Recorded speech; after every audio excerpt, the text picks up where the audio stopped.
Welcome to Nightlight.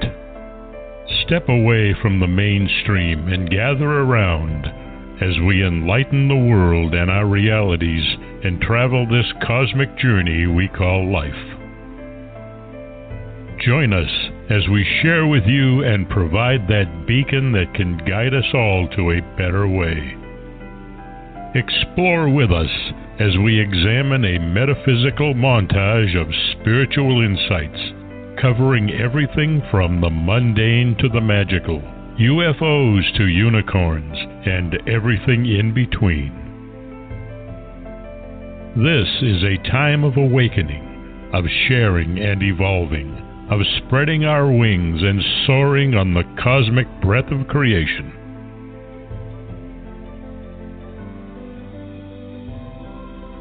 Come and join with other light-minded spirits as we weave our lights together to seek understanding, enlightenment, and, with a little luck, some wisdom.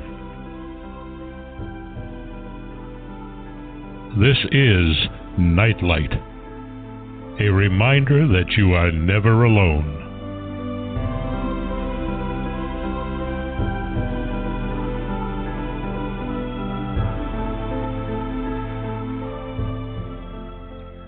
Welcome, everybody, to Nightlight. Thanks so much for sharing your time with us.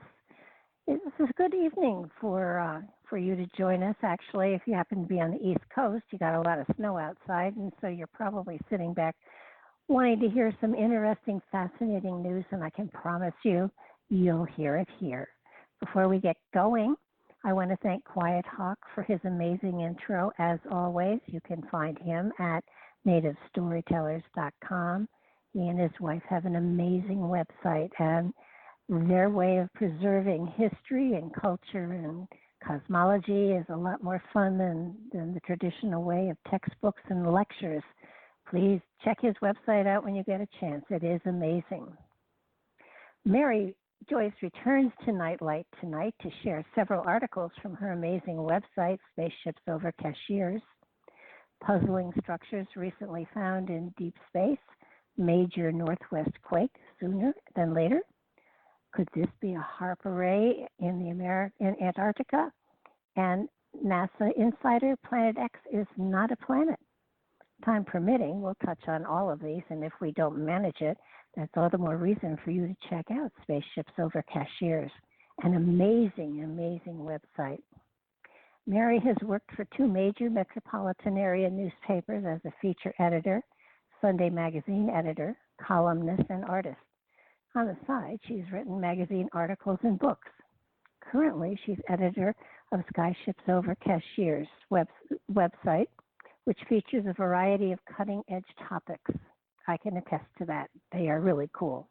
Her career includes working for a Fortune 100 company, coordinating art and printing for talking children's books, and in that capacity, she worked directly with many creative teams, including those at Marvel Comics, Golden Books, Mr. Rogers, Bernstein Bears, and Steven Spielberg's E.T. book staff.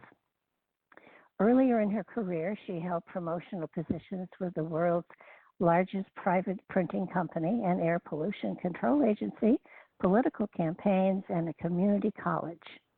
She's written other books other than Bigfoot Beyond the Footprints, which is a favorite of mine.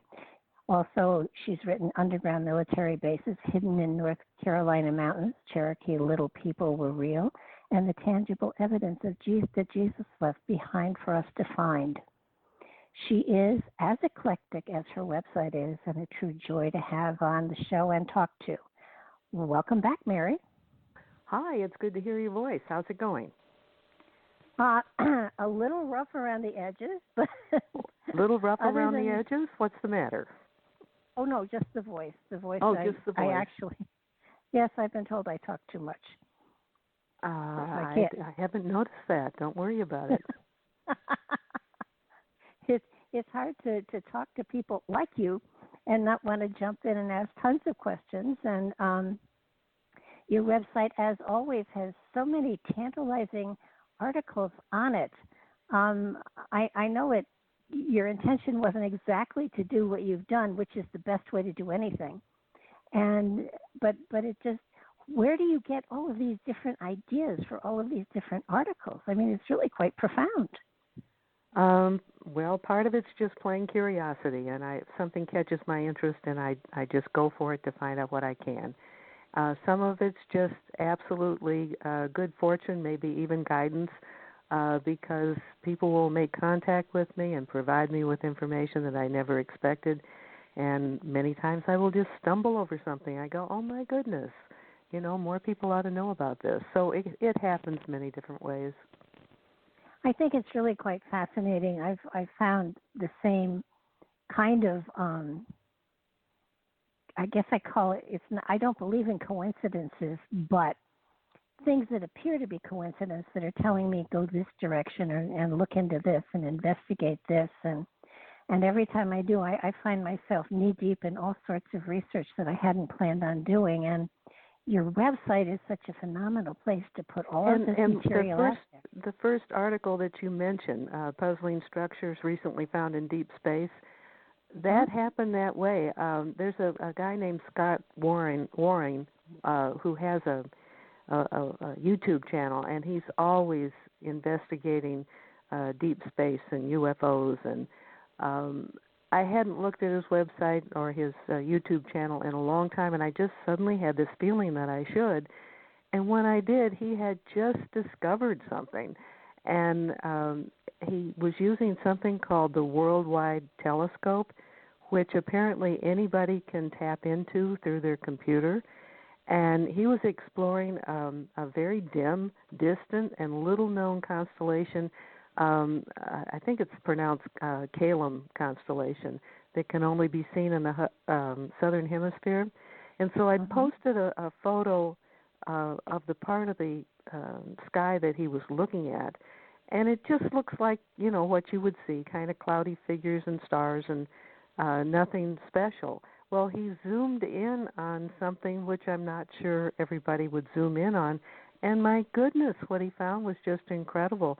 There were actually three things, and the first one, without a doubt, looks like a satellite dish, and we're talking, we're really talking about a distant constellation. And then above it and below it, there are other structures that are equally challenging. Above it, he felt like he had found something that might be a wormhole. And to try to describe it just with words, it's like a translucent funnel. It's three-dimensional, and the funnel's open at the top like a cone, like an ice cream cone, and then it goes down, and the tail of it just seems to go on and on and on. And it looks to be translucent or hollow, and it has these little blue dots in it. Well, that's the second puzzling thing he found in this remote constellation. And the third thing is a combination of looking amorphous and also having straight edges. And within it, there are these little blue dots that were also in the structure that he thinks could be a wormhole. So, it makes you want to figure out how to get onto the Worldwide Telescope, which I have not done yet, and just explore places where you wouldn't even think you might find something, but he sure did. And again, this goes back to the hunches. I just had a feeling I should check on his website, and he had just discovered this.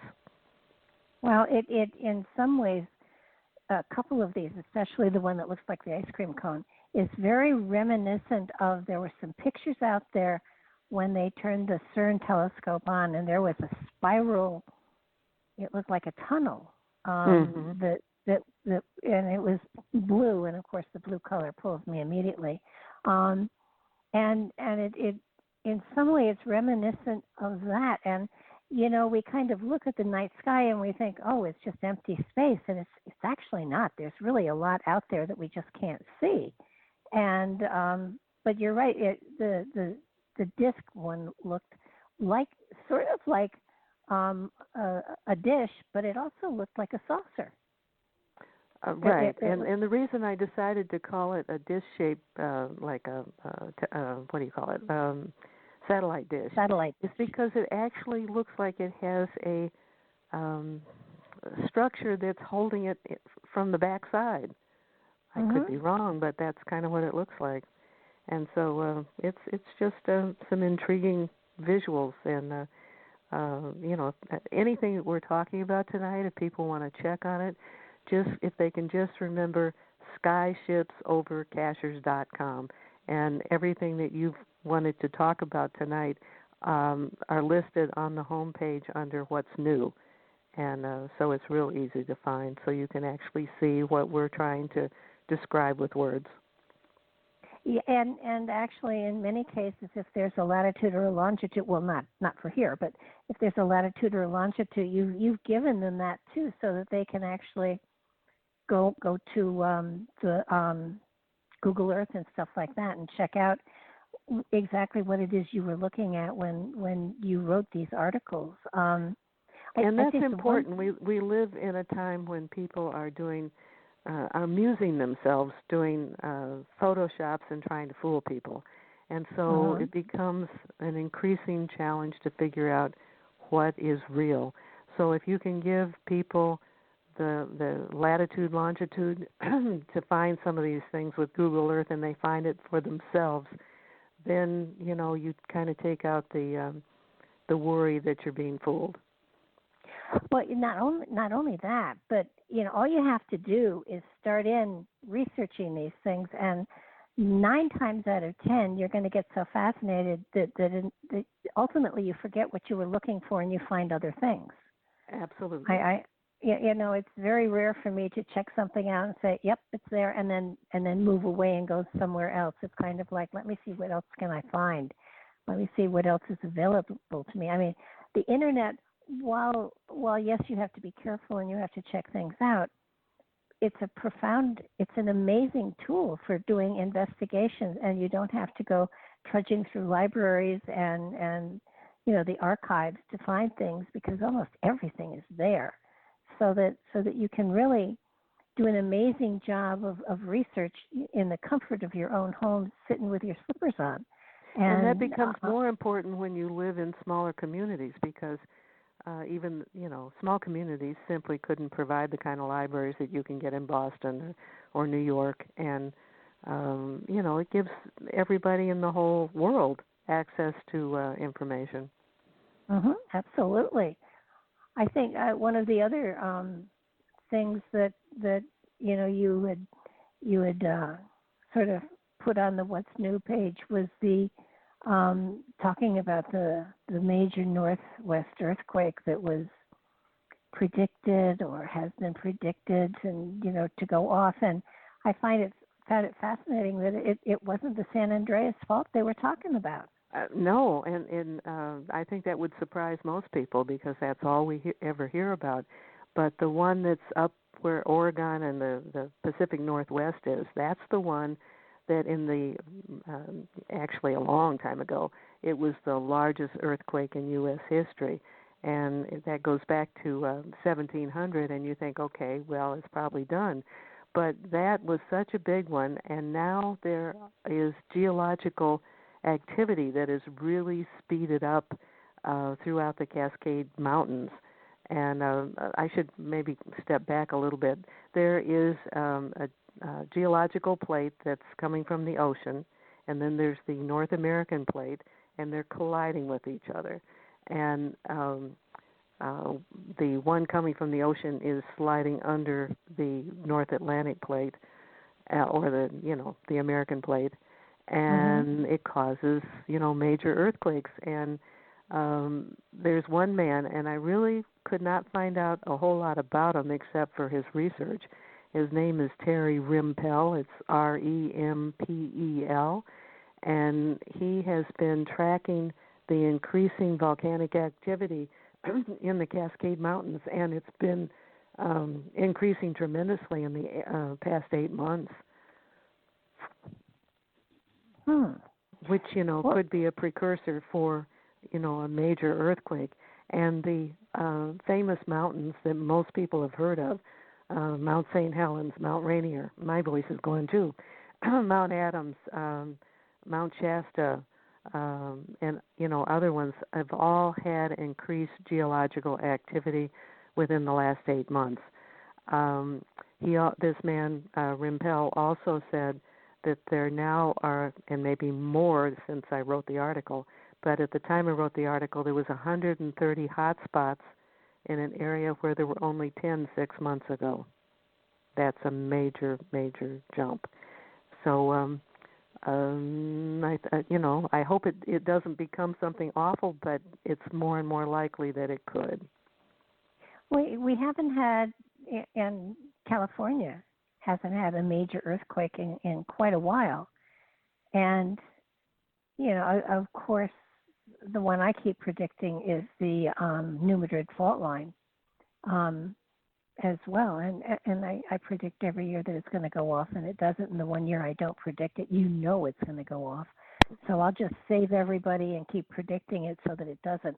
But the one in California, there was another one up almost around Alaska, into Alaska, that looked like it was going to take off and take, a big chunk of the coastline out with it. The more we look at things like this, the more it becomes more and more evident that something is happening underneath us, and that something is going to go, Lord knows what or where, but areas like this are sending off geological signals, and of course the planet doesn't go by the same timetable we do, so it could take much longer, but with the movement that's going on, I would think that something is going to have to release the tension that's in the earth, and sooner rather than later, I would think. Well, I haven't expressed this to anybody. It's just a thought that went flashing through my head. Yellowstone is a huge super volcanic area. It hasn't blown in hundreds of thousands of years, but it's always bubbling. It's always being active, and if it goes, the whole country will be affected, because the ash that would go into the air would just cause a winter. We would lose sunlight. We would lose our crops. It would be devastating. And I'm wondering if we had an earthquake along this northwestern part of the country, if that would relieve the pressure and keep Yellowstone from blowing up. Earthquakes are terrible, and it would be devastating to anybody who lives there. But I wonder, in the grand scheme of things, if that would be a lesser evil to Yellowstone just doing a full blow. Well, there have recently been articles about the animals sort of leaving the area in their migrations. Where? In Yellowstone. Okay. And there was, I recently saw something on the news. Well, it wasn't the news. It was one of those. It wasn't the news, but I did see an article on the TV that was talking about how it wasn't just one hot spot under Yellowstone. It was several little ones, and I would imagine that they were talking about the different gases that were being released, and that it did. The indication was that there was some sort of undercurrent beneath the surface that was definitely acting up, but it could partially erupt, but not totally. So that might well have really released the pressure you're talking about, but that's different. That's magma in the earth, and earthquakes is the ground shifting. So right. Are they equatable? Well, like I said, because of the potential enormity of an explosion from Yellowstone, the earthquake might be the lesser evil, because it would be devastating for the people in that immediate area, but then it would stop. Yeah. If we have this tremendous plume of ash that dumps all over the entire country, that destroys our ability to produce food for the whole country. So that could be much more serious. And I've not written about this, and I can't even quote things very well, but there is an earthquake, a volcano that's in Italy. I think it may be off the shore of Italy. And it blew like, I don't know, something like 39,000 years ago. Mm-hmm. And it was the plume and the ash from that covered all of Europe, got into Russia, went down into northern Africa, and they have found the levels of ash from that volcano all over these places. What makes this interesting is that the area that was devastated by the ash from that particular volcano, that's the same area where the Neanderthal were the most predominant. We know that the Neanderthal, and they say Neanderthal, but it looks like Thal to me. Anyhow, yeah. They disappeared rather abruptly, and people have guessed, well, maybe the humans outsmarted them and killed them off or something like that. This evidence, volcanic evidence, indicates that they may have been wiped out by this volcano. And we don't have a real good idea of how much ash can come out of these volcanoes. 700 miles away from the volcano, up in, I think it was Romania, they found a layer of ash that was 4 feet deep. Oh yeah, yeah. You know, it wasn't just a dusting of a surface at one point. I mean, 4 feet deep is a lot of ash, and that would suffocate everything. Well, in Pompeii they had, I think, more than that. But when there was a volcano that erupted off of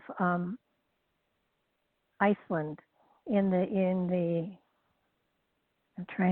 was in the late 70s or early 70s, and when it went off, the ash disrupted the air traffic in Great Britain. I remember that. I couldn't give you the details on it, but I remember the air traffic being stopped.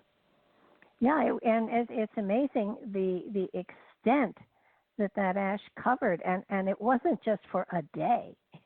It was a long time before the dust settled, so to speak. So, I was in Iceland shortly after that. It created a new island, actually, and when I was in Iceland during that time frame, and I was there in 79, so it had to be somewhere in the middle 70s there. They still weren't letting people set foot on the island because they didn't want it to be corrupted, which I thought was interesting. And but well, that must have been an interesting trip. It was.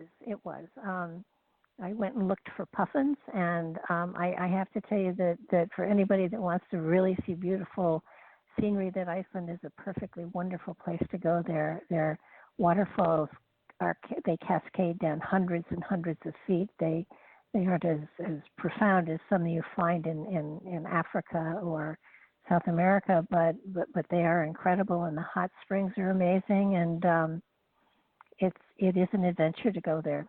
Now that's the good part of volcanic activity, because I think they heat their homes and their buildings with volcanic, activity, don't they? They they heat do. from it, or the steam from it. And, and so that's good. And there's hot tubs or hot baths that you can soak in. That always feels good. So absolutely. It's not all bad. Well, there are a couple of places, even around, I think, Yellowstone, where people are warned against going into some of those pools because the temperature can boil you alive in a second, and it's not constant. So I think they have a lot of the pools around Yellowstone kind of roped off because of the excessive heat that is coming out of them. So I was only there as a child, and I remember sticking my finger in one of the hot bubbly pots or whatever, pools, and burning my fingers. So that was a lesson for a stupid kid. Well, I think it's really pretty when you see the pictures of it and the movies of it. What they can't convey to you is the smell of sulfur that's there too. Yeah, it can be pretty strong. Yeah, it can be. But I think this next year is going to be a year for, if you look at a lot of our storms, and you look at a lot of the weather, the severe weather that's been going on for the last couple of years, and it's getting worse. You know something's going on, and part of it has to be what is normal for the geology, but then there's that other factor that works in here too. The human factor? Yeah, HAARP is what I'm talking about. Oh, yeah. There was that was one of the other new articles that I had posted. Could this be a HAARP array in Antarctica? And a HAARP, they call it an array, or it's like a grid where they can actually change the ions in the atmosphere, and it affects weather. Well, I used to post quite a few things. They would be HAARP maps, and they would glow with brilliant colors whenever there was going to be some kind of a storm. So I don't know. They've used it for weather manipulation. Years ago, I met an elderly man who had worked on HAARP, and he was disheartened because he had worked on that project because they were trying to develop a bloodless form of warfare so that you could control the weather and then control the outcomes without having to kill everybody. That was the thinking behind creating HAARP. But it's become, it's manipulated in sometimes quite devastating ways. The United States started all this, which is not unusual, but other major countries now have that kind of equipment also. And what I found, I know you have a particular interest in Antarctica, and there's so much happening down there, and I found this little white spot, again using Google Map, and it seemed to be kind of a rectangular shape, so I zoomed in on it. And all the HAARP arrays are rectangular in shape, and on the website I show one in Alaska when it's not lit up. When it's fired up, it's going brilliantly white, and so it looks like they may have a HAARP generator down in Antarctica, which you wouldn't even think they would do that down there, but that sure is what it looks like. And this is one of those cases where I provide people with the coordinates so you can go and find it for yourself. Yeah, I think from what I've seen from when HAARP became, when the first, in Alaska, when the first HAARP center was set up, first of all, it there were lots of questions as to why is it so big, why do we need this, and if it had been to, help to bring rain to where there are droughts and things like that, I would have thought that was wonderful.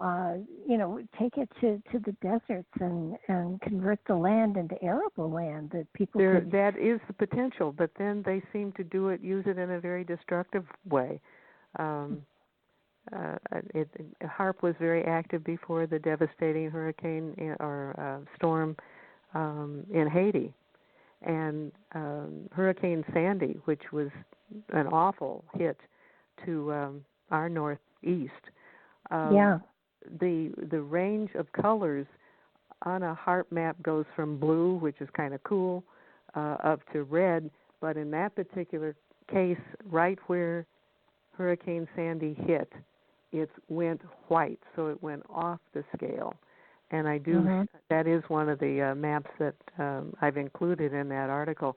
And I've had to go back and get HAARP maps from the past because in 2015 they quit making them available to us average folks on the internet.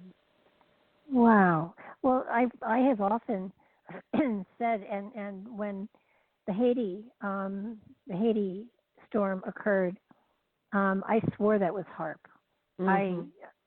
There was nothing that could convince me. Every now and then, I just suddenly know something, and if it were lottery numbers, it would be great, but it never is. but I mean, it's hard to explain. You can talk about, well, I have suspicions of this, but I just know some things, and I know that Haiti was HAARP. And the people down there will probably never recover from what happened to them. They were just devastated, and they're living, to this day, they're living in a very, very bad situation. Well, I think that's part of the fault of our news cycle, because, a disaster strikes and they cover it for a week, maybe a week. And it's like Katrina, they've not totally recovered from that. Right. And Sandy, they're still recovering from in many places. And of course Haiti, I doubt in will Puerto ever Rico. In Puerto Rico. Exactly. So that it's out of sight, out of mind, and all of these people are still suffering. They're still homeless. There were lots of people there that lost their homes and were never able to rebuild. That didn't have insurance, and so many different things, and yet another disaster came along and they were forgotten. And but it's not like they're totally forgotten. It's like some other disasters taken the place of it. Well, yeah. It becomes sequential. It does. But if you look at the mentality of people who, sit and watch TV or whatever, they never think about those things. They're just looking at what's current, what happened last week or yesterday. And, there's an element of our consciousness that to me is starting to screech out in a number of people, like, wait a minute, there are still people that are homeless, that don't have jobs. Katrina, whole towns were wiped out. The fishermen were wiped out if they still had their boats, which they maybe didn't. So I kind of and the ecology is devastated as well, and it doesn't have a time to bounce back from a lot of these storms. So, but I think there's more than one reason why people tune things like this, tune stuff out. One is because they're just self-absorbed and they don't want to think about anything except their own little world. That's the worst side of it. Another side of it is because of the news, we are bombarded every day, every hour if you tune into cable TV, with the problems not only in our own immediate area but all over the world. And there are many people who quite sincerely have to back away from watching very much of it because they are such sensitive individuals that they find it overwhelming. And so some of the reaction to the bad news is almost like self-preservation or mental preservation. I'm not defending that. I'm just saying I think that is one reaction to it. Well, and sometimes it's a matter of what can I personally do. Right. And we can't fix everything, and so really what we have to do is to do something, at least be doing something within our scope to make the world better. But we can't personally take it all on, or we will drive ourselves nuts. Yeah. Well, the Antarctic, especially, since World War II, before World War II, it has suddenly become a center of focus for espionage, for, the Nazis were there and we were there. And it's sort of like, it's a continent where stuff is going on, and we hear little trickles of it every now and then. And the more I read about it, the more it becomes evident that there is so much going on there, and it isn't just a pile of snow. And my goodness, they even have pyramids there, and the wind can't make a perfect pyramid. It just can't. I don't care how talented the wind is; it doesn't make a pyramid. And there are openings there, and there are lakes there, and there are communities that have been uncovered or have been scanned for and found Have they ever, I wonder, done LIDAR in Antarctica? I don't know. I know I've done stories about that where they have found things in the Amazon by using that. I don't know why it wouldn't work through the snow. Yeah, I mean, if it can That's take a really away good vegetation, question. I do not know the answer to that. Good question. and when you think of how it can take away vegetation that's hundreds of years old, and even top stuff, so that all you see are what's left, it would seem to me snow and ice would be so much easier to remove and go beneath. Your questions all make a whole lot of sense. By the way, we've done quite a few articles on the website about Antarctica, starting in, I guess we really geared up in 2017 where we started doing a lot. So we have archives in every section. So 2017, 2018, 2019, most of the stories about Antarctica, I try to put the word Antarctica first so that people can find them easily. But there's more than you and I have talked about some of this before, so I'm not going to repeat things. Yeah. But that's an easy way for people to find it. Go to skyshipsovercachers.com. On the home page, there's a section called Global Links. And again, in the archives for 2017 through this year, we have articles on different stories of things that are being discovered in Antarctica. Yeah, and the wonderful thing about the website is that these are not 20 and 30 page articles. These are articles that tease you into going further, often frustratingly, teasingly, but always they make you curious about what else is going on, and I think the first place I actually did get interested in Antarctica was from your website, and it was like, wait a minute, the Nazis were there, so that my Amazon cart got charged up real fast on all of the different books that were on Antarctica and what was going on there, and I think lately it was the pyramids that were there that fascinated me, and if you check out some of the pictures, just Google Antarctic pyramids and go to images, and you'll see them. There are quite a few of them, and so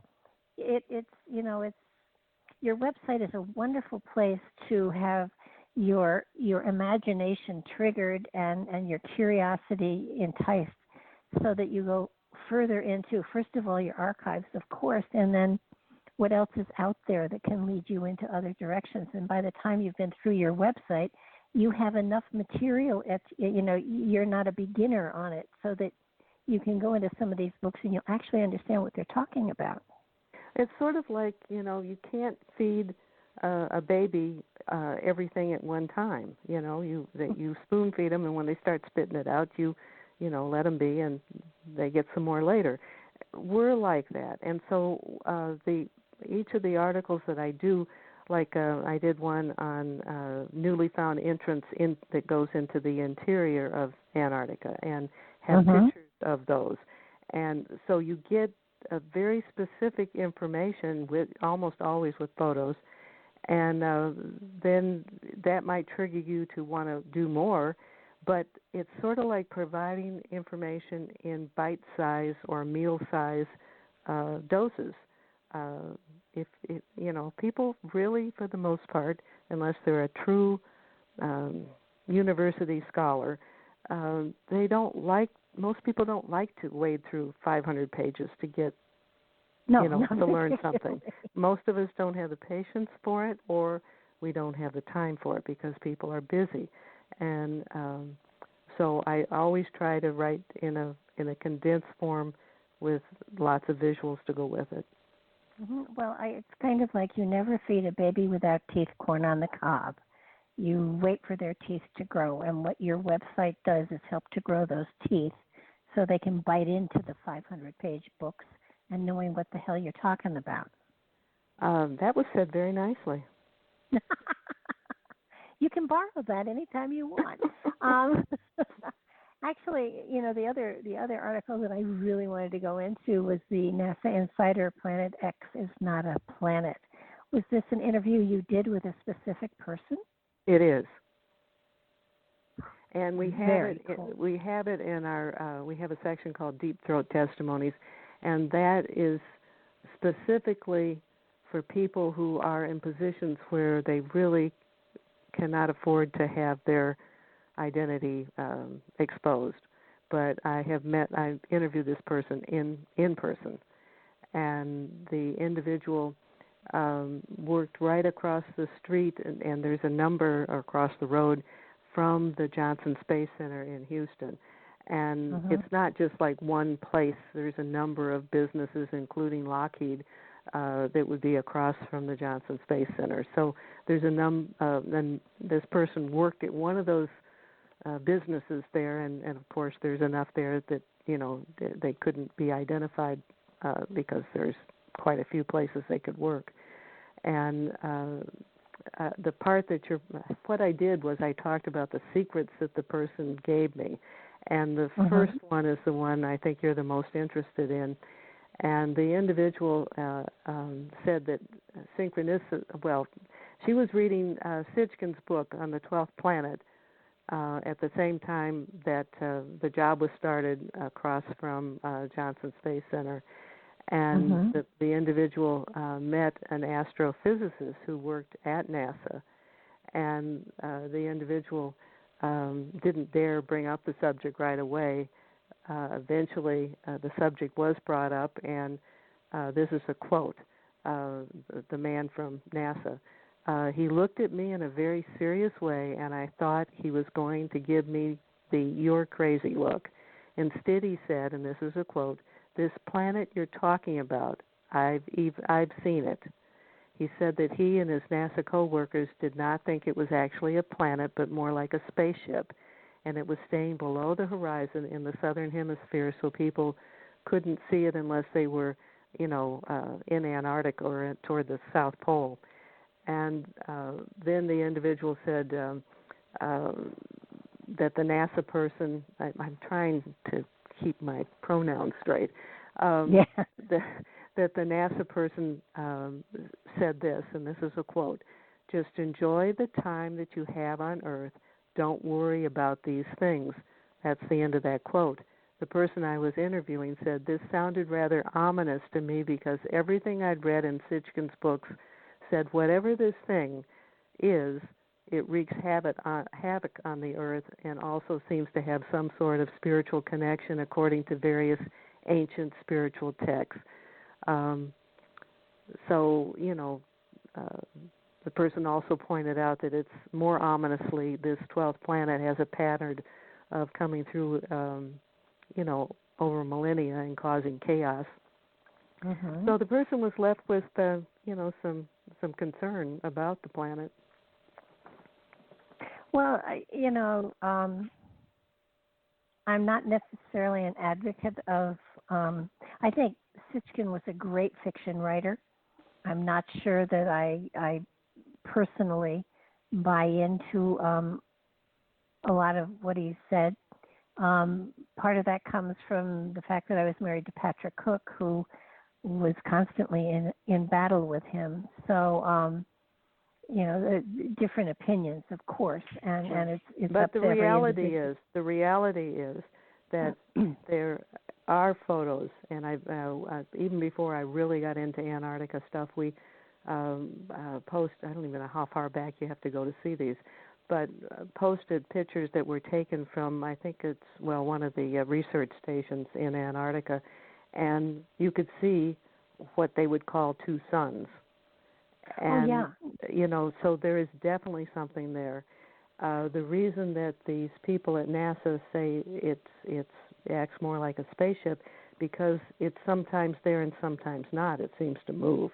A planet doesn't act that way. A planet has some kind of an orbit, whether it's circular or oval or whatever. But this doesn't do that, and that's why they felt so strongly that it was some kind of a giant spaceship. And from what I've seen of the giant I'll call them UFOs that are sometimes captured around the sun or seen around the sun. Oh, yeah. Mm-hmm. They're huge. They're absolutely huge. And they're bigger than Jupiter, which is our largest planet. And they come in every shape, but some of them come in like a sphere. And, of course, there's all this discussion about our moon actually being like a spaceship that's been moved into position. Even in the Bible, they talk about before the moon on Earth. When they've done experiments with the moon and it makes a hollow ringing sound or bell sound, it just makes you wonder. Oh gosh, yeah. And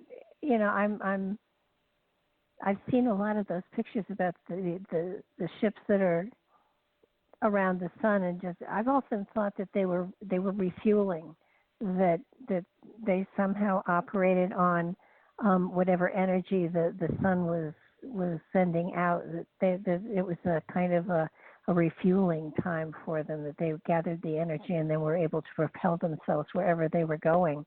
Well, there's one picture goes back again. I don't have all these dates in my head anymore, but there's one that shows a sphere-shaped object with like an umbilical cord going into the sun, and it stayed there for, I don't know, a day or two, several days maybe, and that would certainly fuel your idea that it was fueling up.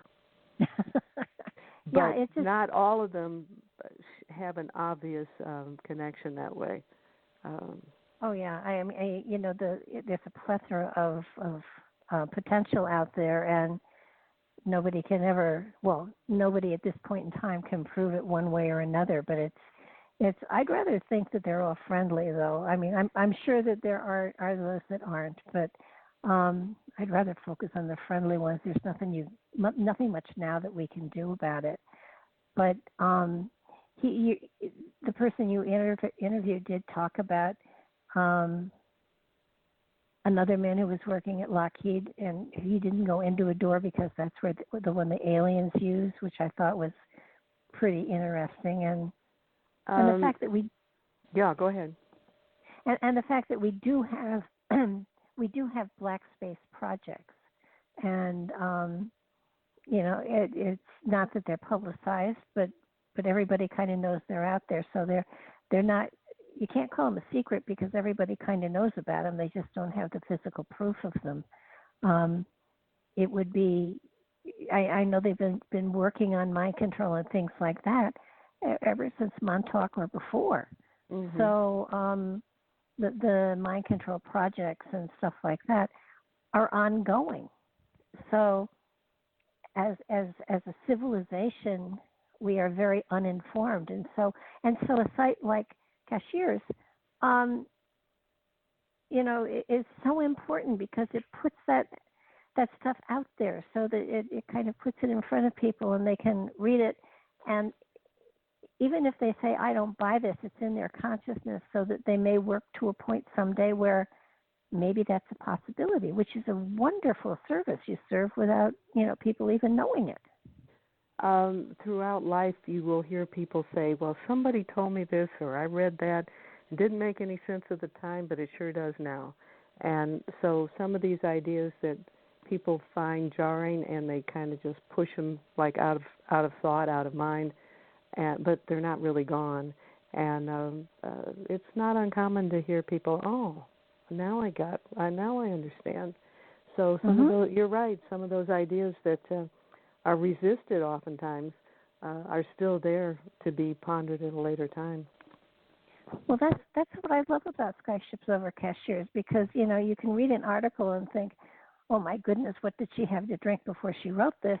And then 5-10 years later, it's like, holy mackerel, I'll have to get what she was drinking, because it really helped to see and clarify things. To me, there's so much out there that we aren't aware of, that sometimes if you give people a whole plate full of it, they won't even try it. But if you spoon feed them over time, they become more and more comfortable with it, and then the possibility of the reality seeps in. So I mean, the service that you provide is really a lot more profound than just putting information out there. It's seeding the consciousness of humanity in many ways, and I just think it's so cool that you do that. And sometimes people don't even realize the fact that you're planting the seeds that are someday going to grow to a new reality for everybody. Could be. I'm going to go back and quote this, the whistleblower I just will call Whistler. And Whistler met a man who worked at Lockheed Martin. And when you get to know people over time, the little things will come out that certainly wouldn't come out if you went to interview them. And this particular man, his expertise was carbon fiber, which at the time of this person, Whistler, meeting this Lockheed Martin person, it was a very secretive thing, and it's also expensive to obtain the material for the carbon fiber. And one day in passing, the person said, "This is what the aliens use." So little tidbits will come out just when somebody's saying something in passing. And the person before he was working at Lockheed Martin worked at Wright-Patterson Air Force Base. And anybody who's followed UFOs and aliens certainly knows or has heard about Wright-Patterson. And that's where he said that mind control projects and super soldier projects were going on. And the very last paragraph of his statement, I'll read it to you. There also was a room at that base that he told me about. He said people made jokes when they'd pass by the door to the room with comments like, quote, "Don't go into that room, that's where they hold the aliens," unquote. But seriously, he said that the ultimate security clearance was needed to go through that door, and that real alien bodies were kept there. So I've by interviewing this Whistler, I've been able to get tidbits from other people who are in positions to know more than the rest of us. When was the last time you interviewed him? This article was done this year. Wow. Kind of, it's almost sounded... I did it in November. It was real recent. Wow. It kind of, is a little reminiscent of Men in Black, where, he opens the door and to go in for coffee, and the aliens are sitting there trying to get coffee out of the machine and stuff. Another example of, to my mind, that movies and television often are preparing us for realities that are about to come. And you look at Star Trek and the doors that open and close, and their tricorders and all of that, and all of the things that sounded and looked so futuristic to us, a decade or so ago, are now things that everybody does and accepts as absolutely normal. Right, so, absolutely. So, sometimes scary, sometimes not.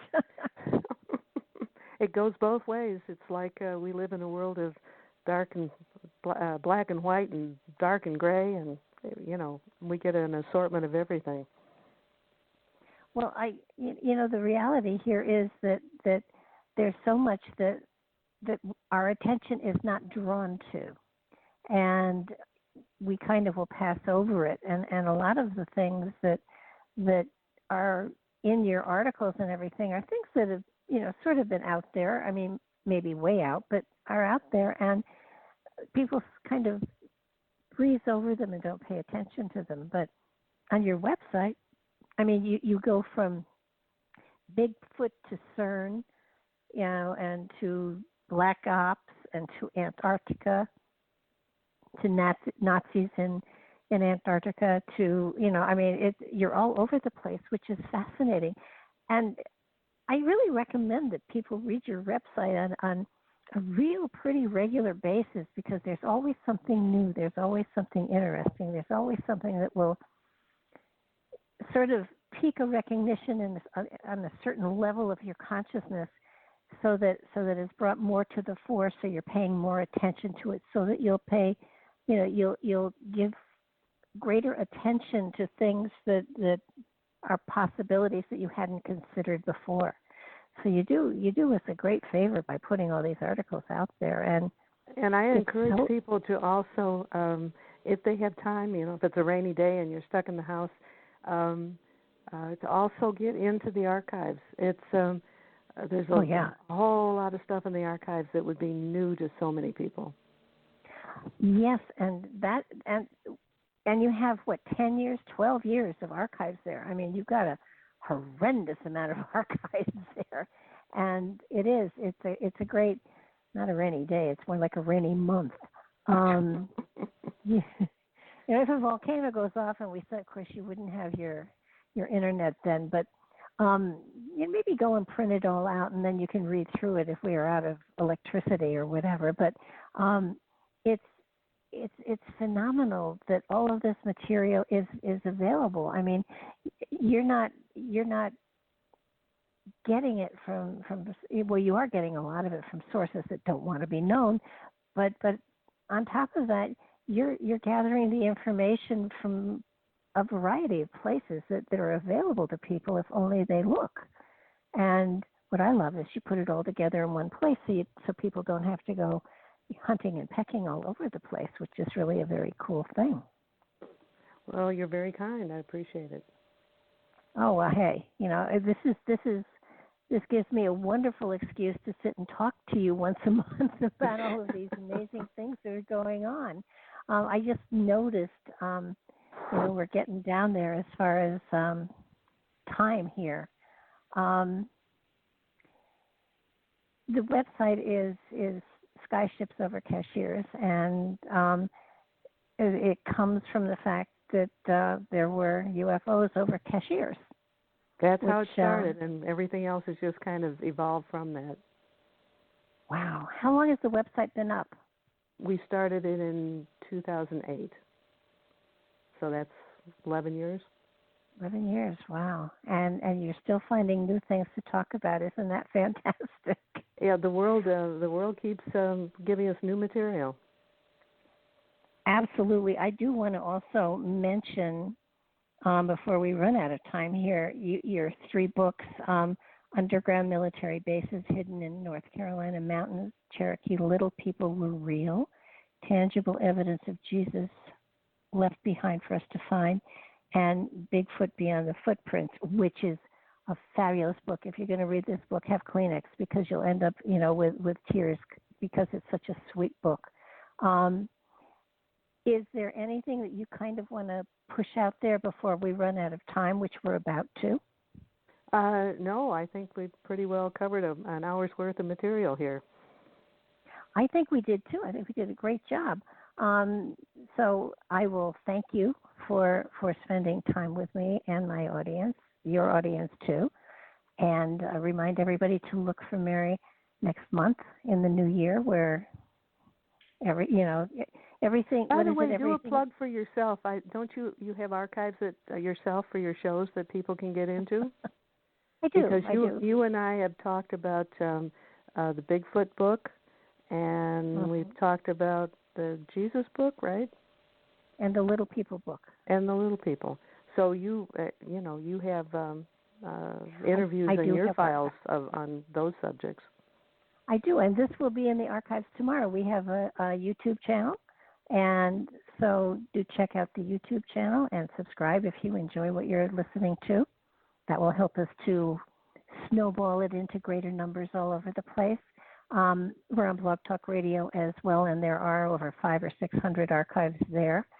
So, I obviously have not found nothing to talk about for a very long time as well. We're down to the last minute or so. No, less than a minute. I want to thank you again. I so look forward to next month when we can talk again. Enjoy Christmas and New Year's. Oh, you too. You too. Thanks so much.